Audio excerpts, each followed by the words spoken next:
द्वादश ज्योतिर्लिंगों तथा उनके उपलिंगों का वर्णन एवं उनके दर्शन पूजन की महिमा। जो निर्विकार होते हुए भी अपनी माया से ही विराट विश्व का आकार धारण कर लेते हैं और स्वर्ग और मोक्ष जिनके कृपा कटाक्ष के ही वैभव बताए जाते हैं तथा योगी जन जिन्हें सदा अपने हृदय के भीतर अद्वितीय आत्मज्ञानानंद रूप में ही देखते हैं, उन तेजोमय भगवान शंकर को, जिनका आधा शरीर शैलराज कुमारी पार्वती से सुशोभित है, निरंतर मेरा नमस्कार है। जिसकी कृपापूर्ण चितवन बड़ी ही सुंदर है, जिसका मुखारविंद मंद मुस्कान की छटा से अत्यंत मनोहर दिखाई देता है, जो चंद्रमा की कला से परम उज्जवल है, जो आध्यात्मिक आदि तीनों तपों को शांत कर देने में समर्थ है, जिसका स्वरूप सचिन्मय एवं परमानंद स्वरूप से प्रकाशित होता है तथा जो गिरिराज नंदिनी पार्वती के भुजपाश से आवेष्टित है, वह शिव नामक कोई अनिवर्चनीय तेज पुंज सबका मंगल करे। ऋषि बोले, सूत जी, आपने संपूर्ण लोकों के हित की कामना से नाना प्रकार के आख्यानों से युक्त जो शिवावतार का महात्म्य बताया है, वह बहुत ही उत्तम है। तात आप पुनः शिव के परम उत्तम महात्म्य का तथा शिवलिंग की महिमा का प्रसन्नता पूर्वक वर्णन कीजिए। आप शिव भक्तों में श्रेष्ठ हैं, अतः धन्य हैं। प्रभु, आपके मुखारविंद से निकले हुए भगवान शिव के सुरगम्य यश रूपी अमृत का अपने कर्णपुटों द्वारा पान करके हम तृप्त नहीं हो रहे हैं, अतः फिर उसी का वर्णन कीजिए। व्यास शिष्य, भूमंडल में तीर्थ में जो शुभ लिंग हैं अथवा अन्य स्थलों में भी जो प्रसिद्ध शिवलिंग विराजमान है, परमेश्वर शिव के उन सभी दिव्य लिंगों का समस्त लोगों के हित की इच्छा से आप वर्णन कीजिए। सूत जी ने कहा, महर्षियों, संपूर्ण तीर्थ लिंग में है, सब कुछ लिंग में ही प्रतिष्ठित है। उन शिवलिंगों की कोई गणना नहीं है, तथापि मैं उन किंचित वर्णन करता हूँ जो भी दृश्य देखा जाता है तथा जिसका वर्णन एवं स्मरण किया जाता है, वह सब भगवान शिव का ही रूप है। कोई भी वस्तु शिव के स्वरूप से भिन्न नहीं है। साधु शिरोमणियों, भगवान शंभु ने जब लोगों का अनुग्रह करने के लिए देवता, असुर और मनुष्यों सहित तीनों लोकों को लिंग रूप से व्याप्त कर रखा है, समस्त लोकों पर कृपा करने के उद्देश्य से ही भगवान महेश्वर तीर्थ में तथा अन्य स्थलों में भी नाना प्रकार के लिंग धारण करते हैं। जहाँ जब भक्तों ने भक्ति पूर्वक भगवान शंभु का स्मरण किया है, तहाँ तब अवतार लेकर कार्य करके वे स्थित हो गए हैं। लोगों का उपकार करने के लिए उन्होंने स्वयं अपने स्वरूप भूत लिंग की कल्पना की। उस लिंग की पूजा करके शिव भक्त पुरुष अवश्य सिद्धि को प्राप्त कर लेता है।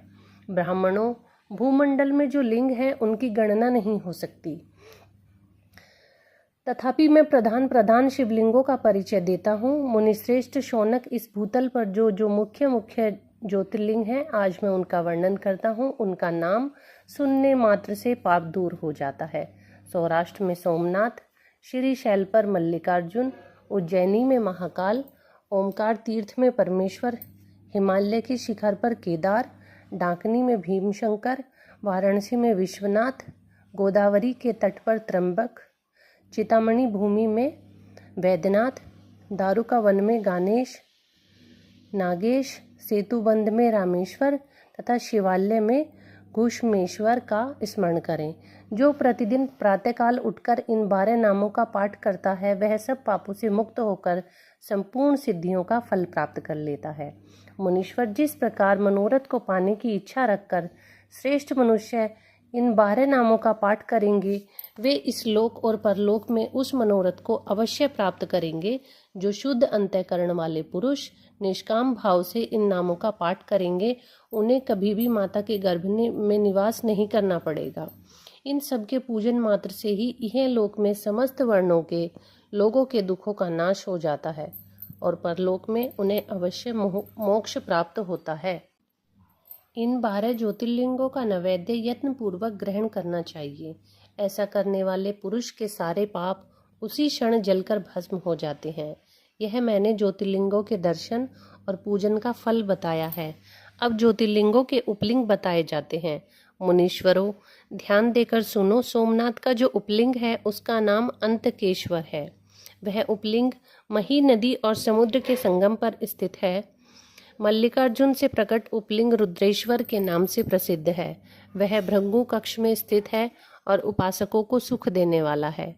महाकाल संबंधी उपलिंग दुग्धेश्वर या दूधनाथ के नाम से प्रसिद्ध है।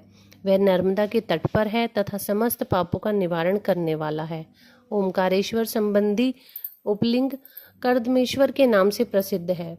वह बिंदु सरोवर के तट पर है और उपासक को संपूर्ण मनोवांछित फल प्रदान करता है। केदारेश्वर संबंधी उपलिंग भूतेश्वर के नाम से प्रसिद्ध है और यमुना तट पर स्थित है।